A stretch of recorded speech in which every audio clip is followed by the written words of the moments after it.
Dear friends, आप सभी को फिर से एक बार जय मसीह की। तो आइए आइए आज के बाइबल स्टडी को आरंभ करते हैं। और हम लोग एक साथ मैथ्यू चैप्टर 5 को स्टडी कर रहे थे। और मैथ्यू चैप्टर 5 का स्टडी करते हुए जिस पोर्शन में आज हम आ पहुंचे हैं वो Matthew chapter 5 verse 9। In fact Matthew chapter 5 verse 9 को हम लोग पिछले कई दिनों से एक साथ स्टडी कर रहे थे। पिछले कई दिनों कहने का तात्पर्य यह है कि प्रीवियस टाइम्स जब हम लोग मिले हैं एक साथ बाइबल स्टडी के लिए, और जिस महत्वपूर्ण सच्चाई को हम यह देख पाते हैं वो ये है कि blessed are the piece makers, धन्य है वे जो मेल कराने वाले हैं। बांग्ला में धन्य जाहारा मिलन कोरिया दय। तो आइए इस वचन को एक बार पढ़ लेते हैं। मैथ्यू चैप्टर 5 वर्स 9, धन्य है वे जो मेल कराने वाले हैं क्योंकि वे परमेश्वर के पुत्र कहलाएंगे। और यहाँ पे हम उस वचन का ब्रेकडाउन का हम लोगों ने किए थे, आप देख पाएंगे। इंग्लिश में है, आज मैं हिंदी और बांग्ला का स्लाइड में नहीं रख पाया हूँ। स्लाइड बनाते वक्त थोड़ा बिजीनेस की वजह से, बिजी शेड्यूल की वजह से सारा स्लाइड्स को नहीं रख पाए हैं। तो आप देख पाएंगे कि ब्लेसेड यानी धन्य आर द है वे, blessed are the piece makers, धन्य है वे जो मेल कराने वाले हैं। और मेल कराने वाले के विषय में हम लोगों ने ऑलरेडी कुछ कुछ महत्वपूर्ण विषय को देख लिए थे कि इस मेल कराने वाले का मतलब क्या है, और इस मेल कराने वाले का शत्रु कौन है, और हम लोगों ने इस मेल कराने वाले का रचयिता, इस मेल का इस पीस मेकर्स या पीस का जो क्रिएटर है, उनके बारे में भी लास्ट टाइम देख चुके हैं। तो आज जिस महत्वपूर्ण विषय को हम देखने जा रहे हैं मेल कराने वाले के ही बारे में, वो ये है कि actually who are the messengers of peace. मेल कराने वाले व्यक्ति लोग कौन हैं, या दूसरे भाषा में हम कह सकते हैं, मतलब दूसरे शब्दों में, कि मेल कराने वाले का चरित्र कैसा होता है, मेल कराने वाले का गुण कैसा होता है, उनका स्वभाव कैसा होता है, उसके बारे में आज हम देखने जा रहे हैं। हमने मतलब मीनिंग को देख लिया कि मेल कराने का मतलब क्या है, मेल कराने का शत्रु कौन है, एक्चुअली मेल कराने का रचयिता कौन है, जहां से होकर एक्चुअल पीस मेल आते हैं वो कौन है, वो खुद परमेश्वर है। लास्ट टाइम हमने इस बारे में देखे थे, और आज हम क्या देखेंगे, मेल कराने वाले लोग जो है, मेल कराने वाले लोग यानी परमेश्वर के जो लोग हैं, मेल कराने वाले लोग, उनमें कौन-कौन सा गुण होते हैं, उनमें किस प्रकार का चरित्र को हम देख पाते हैं, उस बारे में आज हम देखेंगे। और आखिरकार प्रभु का इच्छा हुआ तो नेक्स्ट टाइम जब हम मिलेंगे, हम इस सच्चाई को भी देखेंगे कि मेल कराने वाले के लिए क्या पुरस्कार है। और कहा गया है, प्रभु यीशु मसीह कह रहा है, क्योंकि वे परमेश्वर के पुत्र कहलाएंगे। ये महत्वपूर्ण हिस्सा नेक्स्ट टाइम के लिए है। आज मेल कराने वाले का चरित्र के बारे में देखेंगे। कैरेक्टरिस्टिक्स ऑफ पीस मेकर्स, मेल कराने वाले कौन है, उनका गुण क्या होता है, मेल कराने वालों का गुण, उनमें कौन सा कैरेक्टर बसते हैं। हम लोग ऑलरेडी बाइबल स्टडी कर रहे हैं। मानस भाई, आपका स्वागत है। हम लोग मेल कराने वाले का गुण या उनके चरित्र के बारे में आज देखने जा रहे हैं। ओके, मेल कराने वाले कौन है, कौन है मेल कराने वाले लोग। देखिए, जैसे प्रेरित पौलुस कहते हैं, पहला कोरिन्थियों अध्याय 7 वचन 15 में, परमेश्वर ने हमें मेल मिलाप के लिए बुलाया है। कौन कह रहा है, पौलुस कह रहा है। पौलुस क्या कह रहा है, परमेश्वर ने हमें। अब ये हमें कौन है, पौलुस के जैसे लोग जो प्रभु यीशु मसीह को जानते हैं। ओके, और देखिए हम देख पाते हैं दूसरा कोरिन्थियों अध्याय 5 वचन 18 में भी, जिन्हें परमेश्वर ने मेल मिलाप के लिए बुलाया है उन्हें वो शांति स्थापित करने के लिए भी बुलाता है। जिसको परमेश्वर मेल मिलाप के लिए बुलाया है उन्हें परमेश्वर जो है शांति स्थापित करने के लिए भी बुलाता है। ये सब बातें परमेश्वर की ओर से है, क्योंकि आखिरकार परमेश्वर God is the creator of peace, जिसने मसीह के द्वारा अपने साथ हमारा मेल मिलाप कर लिया और मेल मिलाप की सेवा हमें सौंप दी है। पौलुस कहते हैं कि उन्होंने मेल मिलाप का जो है सेवा हमें सौंप दी, यानी कि पौलुस को सौंपे हैं, पौलुस जैसे लोगों को। तो यहाँ से हम क्या कह सकते हैं, तो मेल कराने वाले कौन है, मेल मिलाप करने वाला कौन है, पीस मेकर्स कौन है। इन दो वचनों से ये क्लियर होते हैं कि जैसे पौलुस कहते हैं परमेश्वर ने हमें मेल मिलाप के लिए बुलाया है, और वो कहते हैं जिन्हें परमेश्वर ने मेल मिलाप के लिए बुलाया है उन्हें शांति स्थापित करने के लिए भी बुलाया, उन लोगों को ही बुलाया है। ये सब बातें परमेश्वर की ओर से है, जिन्हें मसीह के द्वारा अपने साथ मेल मिलाप कर लिया। परमेश्वर ने जिनको मसीह के द्वारा अपने साथ मेल मिलाप कराया है, उन लोगों को परमेश्वर ने मेल मिलाप का सेवा का कार्य करने के लिए बुलाया है। तो मेल करने वाला कौन है, मेल कराने वाले लोग कौन है, यानी शांति लाने वाला दूत लोग कौन है, वो लोग यीशु मसीह में विश्वास करने वाले सच्चे विश्वासी लोग हैं। वही वे लोग हैं जिसके बारे में पौलुस हम कहते हैं, हम लोगों को उन्होंने मेल मिलाप करने के लिए बुलाया है, हम लोगों को मेल मिलाप का सेवा सौंपा है। तो ये हम लोग कौन है? सच्चे विश्वासी लोग हैं जो प्रभु यीशु मसीह में विश्वास करते हैं। क्योंकि केवल वही लोग मेल कराने वाला व्यक्ति बन सकते हैं। क्योंकि उनका परमेश्वर के साथ मेल हुआ है, परमेश्वर के साथ उनका मेल मिलाप है, तभी चलकर वे लोग मेल कराने वाले व्यक्ति हो सकते हैं। क्योंकि जो शांतिदाता परमेश्वर के लोग हैं, जो शांतिदाता परमेश्वर के संतान है, वही लोग शांतिदाता परमेश्वर के शांति का वाहक बन सकते हैं। अंगूर का फल कौन है? अंगूर का फल वो है जो अंगूर का वृक्ष में लगता है। उसी प्रकार मेल कराने वाले कौन है? मेल कराने वाले प्रदान करने वाला जो शांतिदाता परमेश्वर के जो संतान लोग हैं, वही वे लोग हैं जो मेल कराने वाले मनुष्य लोग हैं। यानी जो लोग सच में विश्वासी लोग हैं, जिनका मसीह के द्वारा परमेश्वर के साथ मेल मिलाप हुआ है। अर्थात जो परमेश्वर के संतान लोग हैं, वही लोग वे हैं जो शांति का वाहक है। आज हम देखेंगे उनके कैरेक्टर के बारे में, उनके चरित्र के बारे में, और वे लोग किस प्रकार से शांति को लाते हैं, किस प्रकार के उनके अपने जीवन में ही शांति आए हैं और किस प्रकार से वे लोग शांति को लाते हैं, उनके गुणों को आज हम देखेंगे। ओके, लेकिन उससे पहले और एक महत्वपूर्ण वचन को पढ़ लेते हैं। दूसरा कोरिन्थियों में ही है वचन, अध्याय 5 वचन 19 और 20 में। अर्थात परमेश्वर ने मसीह में होकर अपने साथ संसार का मेल मिलाप कर लिया और उनके अपराधों का दोष उन पर नहीं लगाया, और उसने मेल मिलाप का वचन हमें सौंप दिया है। परमेश्वर ने मेल मिलाप का वचन हमें यानी कि विश्वासियों को सौंप दिया, इसलिए हम मसीह के राजदूत हैं। इसीलिए हम विश्वासी लोग जो है मसीह के राजदूत है। शांति का राजदूत वो लोग है, मानो परमेश्वर हमारे द्वारा विनती कर रहा है, यानी परमेश्वर विश्वासियों के द्वारा इस काम को कर रहा है। आखिरकार परमेश्वर से ही आते हैं, लेकिन परमेश्वर विश्वासियों को एक पात्र के रूप में इस्तेमाल करते हैं शांति स्थापित करने के लिए। ओके, मानो परमेश्वर हमारे द्वारा विनती कर रहा है। हम मसीह की ओर से निवेदन करते हैं कि परमेश्वर के साथ मेल मिलाप कर लो। तो विश्वासी लोग वे हैं जिनको परमेश्वर इस्तेमाल करते हैं इस पृथ्वी पर मेल को स्थापित करने के लिए, शांति को स्थापित करने के लिए। और देखिए, जब हम इन विश्वासियों के बारे में बात करते हैं जो मेल कराने वाले लोग हैं, जिसके बारे में पौलुस कहते हैं हम मसीह के राजदूत हैं, वी आर द एम्बेसडर्स। राजदूत वे लोग हैं जो राजा का संदेश को, शांति का वार्ता को लोगों तक पहुंचाते हैं। तो इनके बारे में कुछ गुणों का ये जानते हैं। तो बहुत सारे गुणों में से शांति के संबंध में इनके गुण क्या क्या होते हैं, उनके बारे में कम से कम 4 गुणों का हम देख पाते हैं। लेकिन आज हम 4 गुणों को नहीं देख पाएंगे, समय सीमित होने के कारण। लेकिन कम से कम 2 गुणों का आज हम देख पाएंगे मेल कराने वाले के बारे में, यानी जो मसीह के राजदूत है, जो लोग ये मेल कराने वाले व्यक्ति लोग हैं, जिनके बारे में यीशु कह रहा है धन्य है वे जो मेल कराने वाले हैं। उनके बारे में, जो विश्वासी लोग हैं, उनके बारे में जो है मेल के संबंध में, पीस, शांति के संबंध में कम से कम 4 गुणों का हम देख पाते हैं। उनमें से आज हम 2 गुणों को देखेंगे, या 3 है, बट हम लोग केवल 2 को देख पाएंगे एंड 2 नेक्स्ट टाइम हम देखेंगे। इन 2 को सिर्फ आज हम देखेंगे, उनके बारे में, उनके गुणों को। ठीक है, सबसे पहले क्या है, वो स्वयं परमेश्वर के साथ मेल मिलाप कर चुका होता है। जो मेल करने वाला व्यक्ति लोग है, जो पृथ्वी भर में शांति का सुसमाचार को बांटते हैं, दूसरों तक मेल को दूसरों तक पहुंचाते हैं, शांति का वार्ता, शांति का वाणी को दूसरों तक जो पहुंचाते हैं, वे लोग होते हैं जिनके अपने जीवन में ही पहले परमेश्वर के साथ शांति स्थापित हो चुका होता है। क्योंकि अगर मेरा खुद के ही शांति स्थापित नहीं हुआ है, तो मैं दूसरे तक शांति कैसे पहुंचा सकूंगा। तो ये लोग सबसे पहले ये वही लोग हैं जिनका ऑलरेडी परमेश्वर के साथ शांति स्थापित हो चुका होता है। क्योंकि जब मेरा जीवन में ज्योति निवास करेगा, तभी मैं दूसरों तक ज्योति और प्रकाश के बारे में बात कर सकूंगा, ज्योति और प्रकाश दूसरों के सामने झलका सकूंगा। उसी प्रकार से ये लोग पहले वे लोग हैं, शांति, दूसरों के सामने शांति का संदेश लाने से पहले, दूसरों के सम्मुख शांति और मेल मिलाप प्रदान करने से पहले जरूरी है कि मेरा अपने जीवन में ही परमेश्वर के साथ पहले शांति या मेल स्थापित हो। तो ये लोग वे लोग हैं जिनका ऑलरेडी पहले परमेश्वर के साथ मेल स्थापित हो चुका है। उसके बारे में हम लोग वचन में अभी देखेंगे। ये उनका पहला गुण है।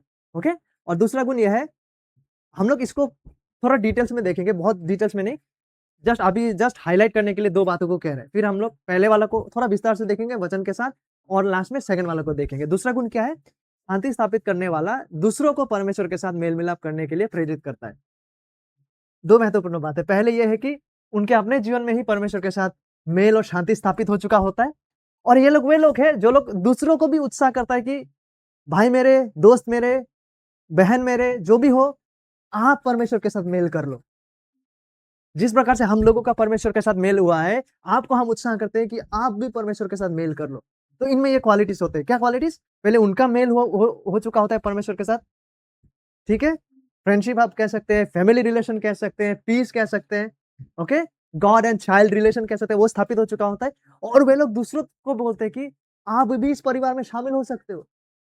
आप भी इस शांति में शामिल हो सकते हो। वो लोग दूसरे लोगों तक इस शांति का वाणी को पहुँचाते हैं ताकि दूसरे लोग भी उस सच्चाई को महसूस कर पाएँ, उस सच्चाई में प्रवेश कर पाएँ, उस शांति का संबंध में जिसमें वो लोग प्रवेश कर चुके हैं, कि आप भी इस परिवार में आ जाओ। ये कम से कम ये 2 महत्वपूर्ण बातों को हम उनमें देख पाते हैं। आने वाले दिनों में और भी महत्वपूर्ण बातें जैसे मेल कराने वाले दूसरों को एक-दूसरे के साथ मेल कराने में सहायता करता है। कैसे? सबसे पहले उनका अपना मेल हुआ है परमेश्वर के साथ, फिर वे लोग दूसरे को कहते हैं कि तुम भी भैया परमेश्वर के साथ मेल कर लो, अंधकार में मत जियो। और तीसरा क्या है इनमें? लोगों को परमेश्वर के साथ करने के बाद लोगों को और दूसरे लोगों के साथ उसमें भी मेल ब्रिज का जैसा फॉर्म करने में वो लोग सहायता करते हैं। ये बहुत इंटरेस्टिंग होने जा रहा है, ओके? बट ये आज हम नहीं देख पाएँगे बिकॉज़ ऑफ टाइम कंस्ट्रेंट हम सिर्फ़ पहला 2 महत्वपूर्ण बातों को आज देखेंगे। तो सबसे पहले मेल कराने वाले क्या है? उनका अपना ही परमेश्वर के साथ शांति स्थापित हो चुका होता है, ओके? यही पहला महत्वपूर्ण बात है। क्योंकि देखिए, सुसमाचार का जो संदेश है, सुसमाचार का जो वचन है, वो शांति का संदेश है, वो शांति के बारे में है। क्योंकि वचन हमसे कहता है, प्रभु यीशु मसीह के पास आने से पहले हम सब के सब परमेश्वर के खिलाफ विद्रोही थे या बैरी थे या शत्रुता के हालत में थे। क्योंकि जब आदम और हवा ने पाप किए हैं और वो एदन का बगीचा से वंचित हुए हैं, उसके बाद मानव जाति जो है, परमेश्वर के साथ हमारा संबंध टूट जाते हैं और हम परमेश्वर के साथ मित्रता नहीं, शांतिपूर्ण स्थिति में नहीं, लेकिन शत्रुतापूर्ण स्थिति में हम मौजूद थे। बाइबल वही कहता है, हम लोग कुछ देर में इस वचन को हम पढ़ेंगे। चाहे कोई भी आदमी सचेत रूप से परमेश्वर के बारे में जो भी सोचता क्यों ना हो, यही वो वास्तविक सच्चाई है कि उसका हृदय परमेश्वर के खिलाफ में निरंतरता से शत्रुता में बना हुआ था। परमेश्वर के साथ मेल स्थापित होने से पहले का ये घटना है। चाहे वो कितना भी नेक सोच रखता क्यों ना हो, क्योंकि बहुत सारा ऐसे लोग हैं जो लोग विश्वास नहीं करते हैं, लेकिन प्रभु यीशु मसीह के बारे में नेक विचार रखते हैं। कहते हैं कि वो बहुत अच्छा गुरु था, वो बहुत अच्छा शिक्षक था। चाहे आप जितना भी अच्छा नेक विचार रखें क्यों ना प्रभु के बारे में, बट वचन के अनुसार सच्चाई ये है कि उनका हृदय परमेश्वर के खिलाफ शत्रुता भरा स्थिति में बना रहता है, ओके? यही बात को हम रोमियो अध्याय 5 वचन 10 में देख पाते हैं। देखिए क्या लिखा है, क्योंकि बैरी होने की दशा में, क्या होने की दशा में? Not friend, not peace, enemy, क्योंकि बैरी मतलब शत्रु होने की दशा में उसके पुत्र की मृत्यु के द्वारा हमारा मेल परमेश्वर के साथ हुआ। जब हम बैरी के दशा में थे, बैरी means we were not friend with God, we were enemies. चाहे हम जितना भी नेक सोच क्यों ना रखे, उद्धार से पहले सच्चा यही था कि हम बैरी होने के दशा में थे। आदम हवा के पाप के बाद से यही आदमी का सच्चा स्थिति है। हम परमेश्वर के खिलाफ विद्रोह में जीवन जी रहे होते। क्योंकि यही बात को पौलुस यहाँ कह रहा है, क्योंकि बैरी होने की दशा में देखिए हम सभी को इस बात से वाकिफ है। हम जानते हैं कि पौलुस अपने आप कैसे दशा में था। He was an enemy and hater of God, है ना? वो खुद भी इस चीज को कूट-कूट के उसने एहसास किया अपने जीवन में। भले ही वो फरीसियों का फरीसी था, भले भले ही वो बाय ब्लड ज्यूइश था, है नहीं?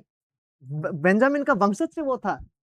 अगर उस हिसाब से देखा जाए तो सबसे पहला उत्तराधिकारी उसका था, उसमें वो जुनून था, वो यहूदी वंशज से था। परमेश्वर के बारे में बहुत नेक ज़ील को रखता था, एनर्जी को रखता था, पुरातन नियम यहोवा के बारे में। इसलिए ना वो ये जो अपने आप को मसीह कहते हैं उनको सताने के लिए निकला था, क्योंकि उनमें जुनून था। वो सोचता था कि मैं नेकी का काम कर रहा हूँ, मैं तो यहोवा का ही बंदा हूँ।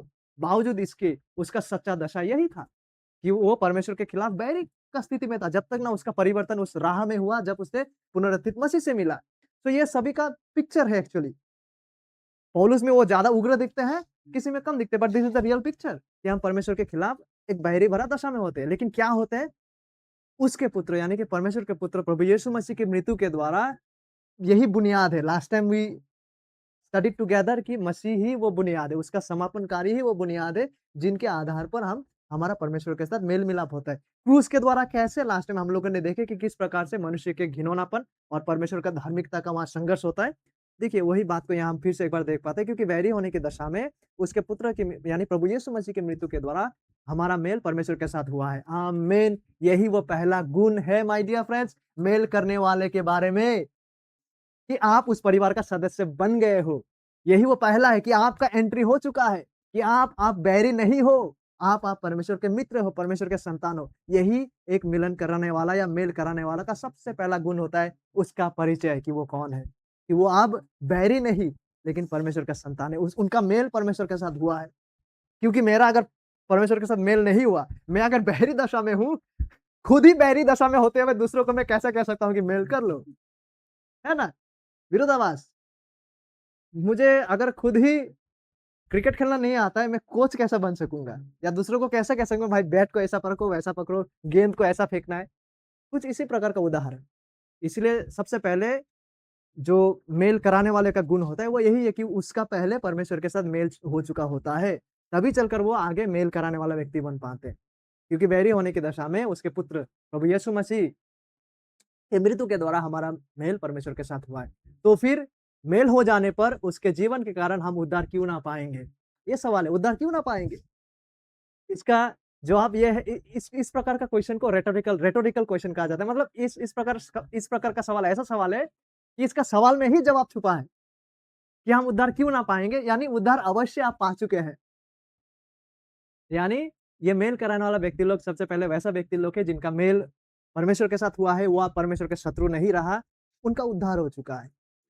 क्योंकि जब हम प्रभु यीशु मसीह को उद्धारकर्ता के रूप में ग्रहण करते हैं और प्रभु यीशु मसीह हमें उनका धार्मिकता प्रदान करता है, तब परमेश्वर के साथ हमारा संघर्ष और शत्रुता समाप्त हो जाता है। It is the end. जिस दिन हम विश्वास करते हैं, जिस दिन पौलुस ने प्रभु यीशु मसीह के साथ मुलाकात किया, उसका आँखें अंधा हो गया और वो कहने लगा, "हू आर यू लॉर्ड?" "तू कौन है प्रभु?" ठीक है? उसके बाद वहाँ पे जब प्रभु यीशु मसीह ने कहा, "Saul, Saul, why do you persecute me?" उस दौरान जब पौलुस का हृदय परिवर्तन हो रहा होता है, उस दौरान जब प्रभु प्रभु यीशु मसीह सौल को परिवर्तित कर रहा होता है, जब सौल उद्धार को प्राप्त करते हैं, जब प्रभु यीशु मसीह सौल को अपना धार्मिकता देके उद्धार प्रदान करता है, देखिए, तब हमारा संघर्ष और शत्रुता समाप्त हो जाता है। अंदरूनी रूप से भी, बाहरी रूप से भी, क्योंकि आप देख पाएँगे उसके बाद वो और विश्वासी को मारने के लिए नहीं चला। उसके बाद मसीह उसका नंबर 1 शत्रु नहीं बना। वो शत्रुता इंटरनली भी और बाहरी रूप से भी टोटली समाप्त हो जाते हैं। जो लोग सौल को जानता था कि भाई ये तो सताने वाला व्यक्ति लोग है, वो आगे चलकर उसको देख के वो लोग खुद हैरान हो जाते हैं कि ये आदमी कौन है भाई? इसमें इतना बदलाव कैसे आ गया? यही आत्मिक रूप से सच्चाई हमारे जीवन में होते हैं जब हम प्रभु में विश्वास करते हैं, ओके? और परमेश्वर के साथ हमारा शांतिपूर्ण संबंध स्थापित और आरंभ हो जाता है। तो सबसे पहला गुण क्या है? वे लोग मेल कराने वाले लोग वे हैं जो पहले उनका परमेश्वर के साथ मेल हो चुका होता है। यानी सिंपल भाषा में उनका उद्धार हो चुका होता है। वो परमेश्वर के सच्चा संतान होते हैं, परमेश्वर के परिवार का सदस्य वे होते हैं। क्योंकि मेल कराने वाले ने परमेश्वर के साथ मेल-मिलाप कर लिया है, इसलिए वो परमेश्वर की शांति का अनुभव कर सकते हैं। जैसे फिलिपियों अध्याय 4 वचन 7 में कहा गया है, वो शांति जो हमारा समझ से परे है, वो शांति को वो लोग अपने जीवन में एहसास कर सकते हैं। वो शांति विश्वासियों का जीवन में वास्तविक सच्चाई बन जाता है, ओके? और क्योंकि उसे परमेश्वर की शांति दी गई है, इसलिए उसे परमेश्वर की शांति दूसरों के साथ बाँटने के लिए बुलाया भी गया है। इसलिए हम मसीह के दूत हैं, इसलिए हमें शांति की सेवकाई दिया गया है। कुछ देर पहले हम लोगों ने वचन को स्टडी किए हैं। इसीलिए इफिसियों अध्याय 6 वचन 15 में जहाँ पे अ, आर्मर ऑफ गॉड वो जो आत्मिक युद्ध के लिए जो वस्त्र का मुकुट वगैरह के बारे में बताया गया है ना कि helmet of solvation, belt of truth, वहाँ पे आप ये भी देख पाएँगे कि उसके पैरों में क्या होना है? सुसमाचार केवल नहीं, मेल का सुसमाचार, या द गॉस्पेल ऑफ पीस। क्योंकि आप शांति आपको दिया गया, आपने शांति पाया है, अब आप शांति का सुसमाचार लेते हुए दूसरों तक आपको पहुँचना है। क्योंकि मेल के सुसमाचार की तैयारी के जूता इनमें होते हैं और होना भी चाहिए। क्योंकि देखिए पाप हमेशा से ही हम लोग शुरू में भी स्टडी किए थे कि पाप ही वो शत्रु है, जो मेल नहीं कराने देता है, जो मेल को बाधा पहुँचाता है, क्योंकि पाप हमेशा शांति और मेल को भ्रष्ट करता है। इसलिए मेल कराने वाले विश्वासी को एक ऐसा विश्वासी होना चाहिए जो पवित्रता में प्रगति कर रहा है। यस, हम प्रभु को जानते हैं, हमें उनके परिवार का सदस्य बनाया गया, लेकिन आपको और मुझे ये भी पता है कि पाप जो है, वो विश्वासियों को भी मेल कराने से जो है, उसमें बाधा पहुँचा सकते हैं। इसलिए ये लोग ऐसा विश्वासी लोग हैं, जो लोग इसके बारे में सचेत हैं और परिणाम स्वरूप ये लोग क्या करते हैं, अपने आप को प्रभु के अनुग्रह में, प्रभु में निर्भरशील होते हुए धार्मिक जीवन यात्रा की ओर ले जाते हैं। क्योंकि उनको पता है कि धार्मिक जीवन यात्रा, जो धार्मिकता का राह है, वही वो राह है जिसके जहाँ पे चलते हुए हम मेल-मिलाप को स्थापित कर सकते हैं। क्योंकि जहाँ पे पाप आ जाते हैं इधर-उधर कहीं से भी, हमको पता है कि वहाँ पे शांति भंग होता है। इसलिए ये लोग वैसा लोग हैं जो लोग पवित्रता में प्रगति कर रहे हैं। ऐसे विश्वासी जिसका जीवन लगातार पवित्र आत्मा के द्वारा शुद्ध किया जाता है। यह भी इन इन विश्वासियों का चिन्ह है। क्योंकि देखिए पाप परमेश्वर के साथ हमारे संगति को तोड़ता है। आदम हवा का संगति को तोड़ा, विश्वासी का संगति को भी तोड़ता है और जब उसका साथ हमारा संगति टूटता है, तो शांति भी टूट जाते हैं। क्योंकि जहाँ पाप प्रवेश करता है, वहाँ पे अशांति होता है, वहाँ शांति भी टूट जाता है। इसलिए देखिए जो मसीही परमेश्वर के वचन को नहीं मानते या परमेश्वर के वचन जैसा कहता है हमें चलने को, जो वैसा नहीं चलते हैं और वरन वो अपने ही स्वयं की इच्छाओं में लिप्त होता है, तो वैसा वैसा मसीही, वैसा ईसाई शांति के राजदूत, मेल कराने वाले व्यक्ति होने के योग्य नहीं होते हैं। कैसा व्यक्ति? जो लोग परमेश्वर का वचन को नहीं मानते और जो लोग अपने ही मनमानी के अनुसार चलते रहते हैं, परमेश्वर का वचन को नहीं मानने के द्वारा। अगर कोई वैसा मसीही है तो वो मेल कराने वाला होने के योग्य नहीं है। It's not worthy to be peacemakers. पहला है कि मेल कराने वाले व्यक्ति का चरित्र क्या है? वो खुद पहले परमेश्वर से मेल-मिलाप कर चुका होता है और दूसरा महत्वपूर्ण बात यह है कि शांति स्थापित करने वाला या मेल कराने वाला व्यक्ति दूसरे लोगों को परमेश्वर के साथ मेल कराने के लिए उत्साह प्रदान करता है, प्रेरित करता है। उसका जीवन में शांति उसको मिला, परमेश्वर के साथ मेल-मिलाप उसका हुआ, अब वो क्या करता है? दूसरों को भी परमेश्वर के साथ मेल-मिलाप कर को बोल के वो प्रेरित करता है या उन लोगों को आह्वान करता है। क्योंकि देखिए, मसीही जो लोग विश्वासी लोग हैं, वो लोग ऐसे लोगों का कोई समूह नहीं है, जो आत्मिक रूप से बहुत ऊँचे स्थान पर पहुँच चुका है। और अब हमें संसार के बाकी लोगों से कोई लेना-देना नहीं, वो लोग हम लोग का नीची दृष्टिकोण में है। नहीं, विश्वासी लोग ऐसा नहीं है, कि हम विश्वासी बन गए तो हम कुछ अलग ही लेवल में पहुँच गए, बाकी लोगों से हमारा अब कोई वास्ता-वास्ता नहीं है भाई, तुम लोग थोड़ा नीचे लेवल का हो, हम तो पूरा ऊपर में आ गए। वैसा वो नहीं है, बाइबल वैसा नहीं सिखाता है विश्वासियों के बारे में। वरन हम लोग ऐसा पापियों का समुदाय है, जो प्रभु यीशु मसीह के द्वारा, उनके लहू के द्वारा शुद्ध किया गया लोग है। जिनको प्रभु यीशु मसीह के लहू के द्वारा खरीदा हुआ लोग है और जिन्हें उस शुद्ध करने वाले सुसमाचार को संसार के बाकी लोगों तक पहुँचाने की ज़िम्मेदारी दिया गया है। विश्वासी मतलब ऐसा नहीं कि हम एक ऐसा ऊँचा लेवल में पहुँच गए हैं कि बाकी लोगों से कोई वास्ता ही नहीं, नहीं। हम भी पापी थे, हमें प्रभु यीशु मसीह ने खरीदा है, अब भी हम गिरते हैं, कमज़ोर हैं, लेकिन हम ऐसे लोग हैं जिनको प्रभु यीशु मसीह ने अपने लहू से शुद्ध किया है और प्रभु यीशु मसीह के शांति का संदेश दूसरों तक पहुँचाने के लिए हमें बुलाया गया है। और देखिए, ये एक बहुत महत्वपूर्ण बात है। फरीसी लोग इस बात का उदाहरण थे और इस बात का उदाहरण है कि मेल कराने वाले लोग कैसा नहीं होते। मेल कराने वाले लोग कैसा नहीं होते हैं, उसका उदाहरण फरीसी लोग हैं। नहीं, नहीं, कोई बात नहीं, कोई बात नहीं, होगा, कोई बात नहीं। तो देखिए, फरीसी लोगों के बारे में हम सभी को जानते हैं। यदि हम इस बात का उदाहरण को देखना चाहें कि मेल कराने वाले लोग जो हैं, वो कैसा नहीं होते हैं। मेल कराने वाले लोग फरीसी नहीं होते, फरीसी जैसा नहीं होते, ओके? मेल कराने वाले लोग कैसे होते हैं, उनका चरित्र के बारे में हम देख रहे हैं, लेकिन उनका उसका उल्टा भी हम लोग देख रहे हैं, विपरीत कि मेल कराने वाले लोग कैसा नहीं होते। फरीसी जैसा वे लोग नहीं होते, फरीसी मानसिकता के वे लोग नहीं होते। क्योंकि फरीसी लोग किस प्रकार के थे, वे लोग आत्मसंतुष्टि, घमंडी और अपने ही बात पर अड़े रहने वाले लोग हुआ करते थे, फरीसी लोग। और वे अपने तरीके और अपने अधिकारों की रक्षा करने के लिए दृढ़ थे। वो लोग ना रोमियों के साथ, ना सामरियों के साथ यानी दूसरे लोगों के साथ, यहाँ तक कि जो दूसरे यहूदी लोग लोग हैं ना, उनके साथ भी मेल-मिलाप स्थापित करने के लिए उनमें बहुत कम रुचि होता था, मतलब ना के बराबर रुचि हुआ करता था। मानिए किसी के साथ उनका समझ नहीं मिलता है, उनका सोच विचारधारा नहीं मिलता है, यहूदियों में भी अगर वैसा लोग हैं, उन लोगों के साथ उन लोगों का कोई मेल लेना-देना नहीं है। ना के बराबर उनका मेल का प्रयास होता था या ना के बराबर वो मेल मिलते थे उन लोगों से। परिणाम स्वरूप ये लोग फरीसी लोग जहाँ भी जाते थे, वहाँ झगड़े उत्पन्न करते थे। इन्होंने मिलते पारे ना रोमियो के साथ भी नहीं, दूसरे सामरियों के लोगों के साथ भी नहीं, दूसरे अन्य यहूदियों के साथ भी कोई जिनके साथ उनका सोच नहीं मिलता है, उनके साथ भी कोई लेन-देन नहीं, उनके साथ भी कोई मेल का रुचि नहीं। परिणाम स्वरूप क्या करता था, ये लोग जहाँ जाते थे, वहाँ पर ही कलह और झगड़ा उत्पन्न होता था। और ये लोग तभी दूसरों के साथ सहयोग करते थे, दूसरों के साथ तभी हाथ मिलाते थे कि चलो भाई आपसे हाथ मिलाते हैं। जब उनको पता चलता है कि वो हाथ मिलाने के द्वारा उनको फ़ायदा होने वाला है, अपने अपने को फ़ायदा होने वाला है। इसलिए ये लोगों ने क्या किया, वो सद्दुकी लोग नहीं है, इनका विचारधारा नहीं मिलता है उनके साथ, फिर भी उनसे हाथ मिला लिया। क्यों हाथ मिला लिया? क्योंकि इनका साथ मिलने से हम लोग यीशु को उखाड़ फेंक सकेंगे। लेकिन मेल कराने वाले लोग ऐसा नहीं होते। मेल कराने वाले लोग ऐसा नहीं होते। मेल कराने वाले लोगों की जो आत्मा है या मेल कराने वाले लोगों की जो मनोभाव है, वो बिल्कुल इसका विपरीत होता है।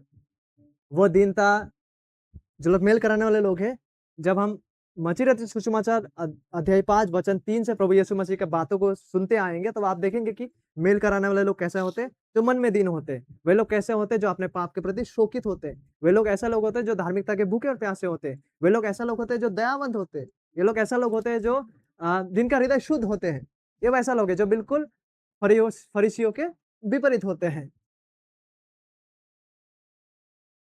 प्रभु का एक सेवक जिनका नाम है जी कैम्पबेल, ओके, जी कैम्पबेल मॉर्गन, उन्होंने एक बार कहा था कि शांति स्थापित करना या फिर मेल कराने वाले जो लोग हैं, जो पीस मेकर्स है, वो उस व्यक्ति का चरित्र उस व्यक्ति लोगों का चरित्र का स्वाभाविक विस्तार है, जो बाकी सभी धन्य वचनों में बताए गए गुणों को अपने जीवन में प्रदर्शित करता है। और इस प्रकार जहाँ भी वो जाता है, वहाँ शांति लेकर आता है। यानी ये लोग ऐसा लोग हैं जिनमें धन्य वचन में जो बाकी गुण के बारे में यीशु कहे हैं ना, धन्य है वे जो मन के दीन है, धन्य है वे जो शोक करते हैं, धन्य है वे जो नम्र है, धन्य है वे जो धार्मिकता के भूखे और प्यासे हैं, धन्य है वे जो दयावंत है, धन्य है वे जिनका हृदय शुद्ध है। तो ये लोग वे लोग हैं जिनमें ये बाकी सारा गुणों भी देखने को मिलता है। यानी हम कह सकते हैं कि जैसे ये एक पानी का बोतल है, कोई ग्लास अगर हम लेते हैं, पानी अगर भरते गए, भरते गए, भरते गए, ओके? पानी अगर फुल हो गया, फिर भी पानी भरते जाने से क्या होता है? ओवरफ्लो हो जाते हैं। ओवरफ्लो हो जाते हैं ना? ठीक उसी चित्रण को आप यहाँ देख समझ पाएँगे। कैसे? जो व्यक्ति मन में दीन है और अपने पाप के प्रति शोक करते हैं और जो नम्र है, जो धार्मिकता के भूखे और प्यासे हैं, जब प्रभु इस प्रकार के लोगों को, जो अपने पाप के प्रति शोकित होते हुए प्रभु के पास धार्मिकता के लिए भूखे और प्यासे होके आते हैं, जब प्रभु ऐसे लोगों को परितृप्त करते हैं, इसको एक एग्ज़ाम्पल के साथ ही मान लीजिए कि पानी डाल दिया, इसको तृप्त हो गया। जब ऐसे लोगों को प्रभु उद्धार प्रदान करके तृप्त करते हैं, उसके बाद जो इनके जीवन से जो निकलते हैं, परिणाम स्वरूप ऐसे ऐसे ओवरफ्लो, पानी फ्लो होने के जैसा जब फिल कर दिए हैं, फिर ओवरफ्लो जो निकलते हैं, वे सारे गुण हैं जिसे हम कह सकते हैं कि दया, मन की शुद्धता और साथ ही साथ मिलनसार। इसलिए जी कैम्पबेल मॉर्गन कहते हैं कि ये लोग वैसे लोग हैं, जो मेल करने वाला व्यक्ति ऐसे लोग हैं जिनमें धन्य वचन के बाकी सभी गुण दिखाई देता है। नम्रता के गुण, मन के दीनता गुण, धार्मिकता के भूखे और प्यासे होने का गुण और मन के शुद्धता के गुण और साथ ही साथ दया दया दिखाने का गुण। और इसीलिए ये लोग जहाँ भी जाते हैं, वहाँ शांति लेकर आते हैं, कहते हैं कैम्पबेल मॉर्गन। इसीलिए शांति स्थापित करने वाला ऐसा आत्मिक कंगाल व्यक्ति लोग है जिसे धार्मिकता का भोजन मिल चुका है और जिसे आप दूसरों को भोजन देने में सहायता करने के लिए बुलाया गया है। जिसे परमेश्वर के पास लाया गया है, वो आप दूसरों को भी परमेश्वर के पास लाने के लिए बुलाया गया है। ये उनका दूसरा गुण है और यही कलीसिया का एक महत्वपूर्ण उद्देश्य है। चर्च का यही महत्वपूर्ण उद्देश्य है कि यीशु मसीह के द्वारा शांति का सुसमाचार का प्रचार करना, जैसे कि प्रेरितों के काम अध्याय 10 वचन 36 में लिखा हुआ है। मसीह का प्रचार करना यानी सच्चा शांति को बढ़ावा देना होता है। इसीलिए किसी व्यक्ति को प्रभु यीशु मसीह के उद्धार देने वाला समझ, उस सच्चाई तक पहुँचाना, यह एक मनुष्य के द्वारा किया जा सकने वाला सबसे बड़ा शांति स्थापित करने वाला कार्य हम कह सकते हैं। इसका मतलब क्या है? देखिए, सपोज़ किसी देश में युद्ध हो रहा था, युद्ध रुक गया, लेकिन सबसे बड़ा शांति स्थापित करने वाला काम क्या हो सकता है? सबसे बड़ा शांति काम माने शांति का काम, जो सबसे बड़ा शांति का काम कौन-सा काम हो सकता है? सबसे बड़ा शांति का काम वो काम है, जब हम किसी व्यक्ति को शांति का राजा के पास लेकर आते हैं, ताकि उस व्यक्ति को प्रभु यीशु मसीह के द्वारा उद्धार और शांति मिल सके। जब हम ये सहायता किसी को करते हैं प्रभु के पास लेकर आके, ताकि उस व्यक्ति का जीवन में सच्चा शांति बने, यही सबसे बड़ा शांति का काम है, शांति स्थापित करने का काम है जो हम कर रहे होते हैं। क्योंकि यह उन सभी कार्यों से कहीं बढ़कर है, जो एक राजनेता कर सकते हैं। तो 2 महत्वपूर्ण गुण शांति या मेल कराने वाले के बारे में सबसे पहले वो लोग हैं जो परमेश्वर के साथ शांति पा चुके हैं और दूसरा वे लोग हैं जो बहुत बड़ा शांति का कार्य में जुड़े हैं और वो कार्य क्या है?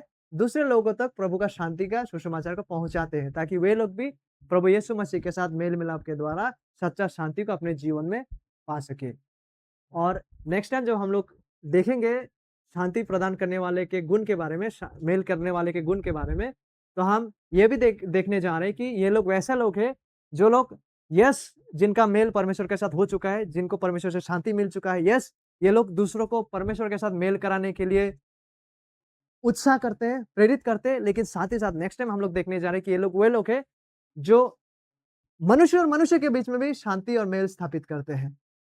मनुष्य और मनुष्य के बीच में भी जो है उस ब्रिज को स्थापित करने में सहायता करता है, जिसके द्वारा पृथ्वी पर भी एक मनुष्य का दूसरे मनुष्य के साथ ताकि मेल मिलाप बने रह सके। इस सच्चाई को हम नेक्स्ट टाइम देखेंगे, लेकिन उससे पहले आज के हमारे स्टडी को अंत करते हुए हम कुछ महत्वपूर्ण सवाल को खुद से पूछते हुए और इन सवालों के बारे में मनन करते हुए आज के स्टडी को हम समाप्त कर सकते हैं। और वो चंद सवाल ये है, क्या हमने ओके वी आस्क आवरसेल्फ पहले इस बारे में सोचा है, किस बारे में? कि आपको जो विश्वासी लोग हैं, मेल-मिलाप करने की सेवकाई के लिए बुलाया गया है। जैसे पौलुस कहते हैं ना कि हमें मेल का सेवकाई मिला है, हम मसीह के राजदूत हैं, हमें इस कार्य के लिए बुलाया गया है। तो क्या हम इससे पहले इस बारे में सोचे थे कि एक्चुअली आपको और मुझे मेल कराने वाले के मेल-मिलाप का जो सेवकाई है उसके लिए बुलाया गया है। और ये सेवकाई किस प्रकार का है? ताकि हम पहले लोगों को परमेश्वर के साथ मेल कराने के लिए उन लोगों को प्रेरित करें, ताकि वो लोग प्रभु के पास आएँ। और दूसरों के साथ भी, लोगों को अन्य लोगों के साथ। और दूसरा महत्वपूर्ण सवाल ये है कि अब ठीक है, जब आप अपने दिन भर के कार्यों में जो भी काम को हम करते क्यों ना हो, उसमें जब हम आगे बढ़ते हैं, तो ये समझ, क्या समझ? कि आपको और मुझे मेल की सेवकाई के लिए बुलाया गया है। तो ये समझ आपकी ज़िम्मेदारी को किस प्रकार बदल देता है। किस प्रकार से ये समझ का होना, इस एहसास का होना हमारा ज़िम्मेदारियों को, हमारे कार्यों को किस प्रकार से प्रभावित करता है। कि जब आप और हम इस बात को समझ लेते, जब आप और हम इस बात को मान लेते कि हमें मेल-मिलाप की सेवकाई के लिए बुलाया गया है।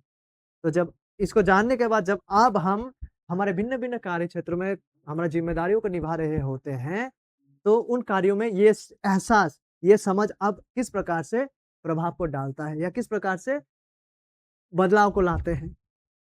क्योंकि देखिए, इस सवाल के बारे में सोचते हुए कुछ उत्तरों को हम उत्तरों के बारे में भी हम सोच सकते हैं कि जब हम हमारे ज़िम्मेदारियों में जाते हैं या हमारा विभिन्न कामों में जब हम जाते हैं, तो जब हमको ये एहसास होता है कि हमें मेल मिलाप के सेवकाई के लिए प्रभु ने बुलाया है, तो हम हमेशा एक प्रार्थनापूर्ण माहौल में रहते हैं, एक प्रकार का सचेत अपना काम को करते हुए भी एक प्रकार का सचेत जागरूकता हम में रहता है कि हमें कब यह अवसर मिले ताकि हम लोगों तक शांति का सुसमाचार के बारे में बता सके, ताकि वो भी प्रभु को जान सके, ताकि उसमें भी शांति स्थापित हो सके। और हमारा विभिन्न कार्य में हम हमें ये जागरूकता भी रहता है कि किस प्रकार से हम जहाँ कहीं भी रहे क्यों ना, वहाँ पे ताकि शांतिपूर्ण माहौल बने रह सके। जहाँ कहीं भी झगड़े हो रहा हो क्यों ना हो, जहाँ पर हम काम करते हैं हमारे ज़िम्मेदारियों के क्षेत्र में। तो जब हमें ये पता चलता है कि भाई एक्चुअली हमें तो मेल कराने का सेवकाई में बुलाया गया है। तो एक्चुअली आप देखेंगे कि ये नज़रिया, ये समझ का होना हमारे हर कार्य क्षेत्र को प्रभावित करता है। Now we begin to think differently. We think 100 of times before reacting. जब हम काम को करते-करते बहुत बिज़ी हो जाते हैं कई बार, और वैसा समय में भी जब कोई पैसेंजर या जब कोई व्यक्ति लोग आके अनाप-शनाप बातों को कहते हैं, क्या कुछ पूछते हैं, कई बार आते हैं ना अननेसेसरी स्ट्राइप्स को लाते हैं, उस प्रकार से हम कैसा रिस्पॉन्स देते हैं, ये उस क्षेत्र में भी प्रभाव डालता है, जब हमें पता चलता है कि हमें एक्चुअली मेल करने के सेवकाई में बुलाया गया है। So you see how it affects our relationship and our work, daily work. क्या हम देख पा रहे हैं? ये हमारा रिस्पॉन्स को भी कई बार प्रभावित करता है। जब हमें यह एहसास होता है कि हमें मेल कराने के लिए बुलाया गया है, तो हम उस आदमी को बोलेंगे नहीं, भाग जाओ यहाँ से, नहीं तो चपेट मारूँगा। See this are some of the practical examples. और लास्ट में तीसरा सवाल यह है कि जब दूसरे लोग, ठीक है, आपके साथ मेरे साथ झगड़ा, कलह, वाद-विवाद और असमंजस्य को बढ़ावा देना देना चाहते हैं या दे रहे होते हैं। दूसरे लोग, आप नहीं, कोई और दूसरा लोग, तीसरा लोग, ठीक है, लगातार झगड़ा उत्पन्न कर रहा है या कोई कलह, स्ट्राइप्स, असामंजस्य को बढ़ावा दे रहा है, when you realise it, when you know it, तो इसका आपके ऊपर आपका जो ज़िम्मेदारी है, आपका महसूस होने वाला दायित्व पर क्या प्रभाव डालता है? सवाल को हमने समझे है? सवाल ये है, मैं फिर एक बार दोहराऊँगा। जब दूसरे लोग आपके इर्द-गिर्द में जो लोग रहते हैं, ठीक है? जो लोग लगातार 1 बार नहीं, 2 बार नहीं, लेकिन आदत के तौर पर लड़ाई, आदत के तौर पर झगड़ा, आदत के तौर पर ईर्ष्या, आदत के तौर पर असामंजस्य, कॉन्फ्लिक्ट्स को बढ़ावा देते हैं, उकसाते हैं या जो भी नज़रिए से, जो भी तरीके से, ठीक है? झगड़ा को बढ़ावा देते हैं, लड़ाई को बढ़ावा देते हैं, असामंजस्य, अशांति का माहौल को जब बढ़ावा देते हैं, तो इस तो इस प्रकार का जब रवैया आपके इर्द-गिर्द घट रहा होता है, इस प्रकार का जो बिहेवियर आपके इर्द-गिर्द घट रहा होता है, तो इस प्रकार का बिहेवियर का आपके ऊपर, ठीक है? आपके ऊपर, मेरे ऊपर, जबकि हमें इस बात का महसूस है कि हमारा दायित्व क्या है, बावजूद इसके इस प्रकार का जो कैरेक्टर्स है, इस प्रकार का जो एनवायरनमेंट है, वो आपके ऊपर क्या प्रभाव डालता है? किस प्रकार से ये एनवायरनमेंट आपके ऊपर प्रभाव डालता है? जबकि आपको और मुझे पता है कि नहीं भैया हमें मेल कराने वाले के सेवकाई के लिए बुलाया गया है। लेकिन दूसरा लोग जब झगड़ा को उत्पन्न कर रहा होता है, दूसरा लोग जब लगातार, ठीक है, किसी भी प्रकार का वाद-विवाद को उत्पन्न कर रहा होता है, तो हम किस प्रकार से रिस्पॉन्स देंगे? हमारा जो महसूस होता है, जो दायित्व है कि हमें मेल के सेवकाई के लिए बुलाया गया है, उस दायित्व पर, उस समझ पर, इस प्रकार का जो बिहेवियर है, वो किस प्रकार का प्रभाव डालता है? सोचने वाला बात है ना?